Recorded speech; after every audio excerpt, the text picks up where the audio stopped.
ইন্নামাল আমালু বিনিয়াত। বুখারী শরীফের প্রথম হাদিস এইটা। আল্লাহ নিয়তের উপর ফয়সালা করেন। লোক দেখানি কি হচ্ছে এটার উপর ফয়সালা না। আমার আপনার অন্তরে নিয়তটা কি আছে, এই নিয়তের উপর ফয়সালা হয়। প্রত্যেকটা জিনিসের নিয়ত আছে। নামাজ পড়বেন নিয়ত আছে, কোরবানি করবেন নিয়ত করতে হবে, আকিকা করবেন নিয়ত করতে হবে, হজ করবেন নিয়ত করতে হবে। প্রত্যেক জিনিসের নিয়ত করে সেই কাজটা করতে হবে, তবে সেটা আল্লাহর কাছে কবুলত হবে। অন্তরের কথা আল্লাহ তিনি জানেন। দুটো কাজ আছে, এই কাজ করলে নিয়ত লাগে না। প্রথম নম্বর কাজটি হচ্ছে, প্রথমে আমি বলেছি প্রত্যেক কাজের নিয়ত দরকার। নামাজ পড়লে নিয়ত ফরজ তো নাকি গো? নিয়ত ফরজ করতেই হবে। আমরা যে নিয়তটা করি বাংলায়, উর্দুতে, আরবিতে, অন্তরের নিয়ত যেটা, যে আমি মাগরিবের নামাজ পড়বার জন্য যাচ্ছি, এই নিয়তটা হচ্ছে ফরজ। এই নিয়তটা করতেই হবে। দুটো নিয়ত। একটা হচ্ছে যদি কেউ আল্লাহ এই শব্দটা বলতে চায়, যে আমি আল্লাহ আল্লাহ আল্লাহ আল্লাহ এই জিকিরটা করব, এর নিয়ত লাগবে না, অটোমেটিক আল্লাহর কাছে কবুল হবে। সুবহানাল্লাহ বলবেন নি তো? ভালো কথা বললে তো সুবহানাল্লাহ বলতে হবে। আল্লাহ শব্দটা আল্লাহর কাছে এত প্রিয়, আমরা তো জানি না। আল্লাহ বলছেন কোন বান্দা যদি আল্লাহ বলে একবার ডাকে, কবার ডাকবে? একবার।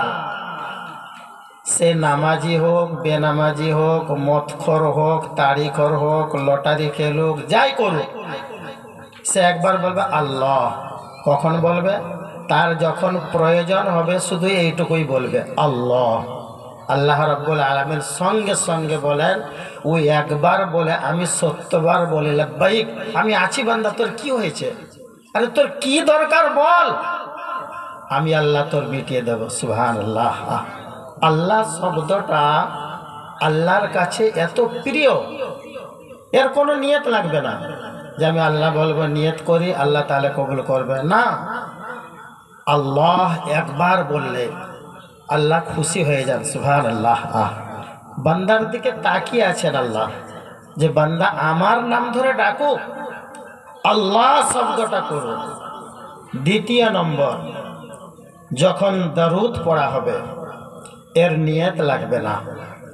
দরুদ পড়ার সাথে সাথে আল্লাহ তাবারক ওয়া তাআলা সেই দরুদটা ফেরেশতার মাধ্যমে আল্লাহর নবীর রওজা মুবারকে মদিনাতুল মুনাওয়ারাতে গিয়ে পৌঁছে দেয়া শুধু নয়, আল্লাহর নবীর রওজার কাছে গিয়ে ফেরেশতা বলেন, রূপদয়পুর গ্রাম নিবাসী, পাঁশকুড়া থানার অন্তর্গত, পূর্ব মেদিনীপুর ডিস্ট্রিক্টের লোক, অমুকের বেটা অমুক, অমুকের ছেলে অমুক, অমুকের স্ত্রী অমুক আপনার নামে দরুদ পাঠিয়েছে। বলেন সুবহানাল্লাহ।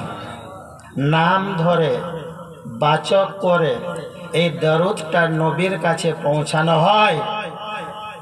যত আমল করবেন, কোন আমলটা, কোন ইবাদতটা আপনার আল্লাহর কাছে কবুল হবে কেউ বলতে পারবে না, কিন্তু যখন দরুদ পড়বেন জানবেন এটা কবুল হবেই। বলেন সুবহানাল্লাহ।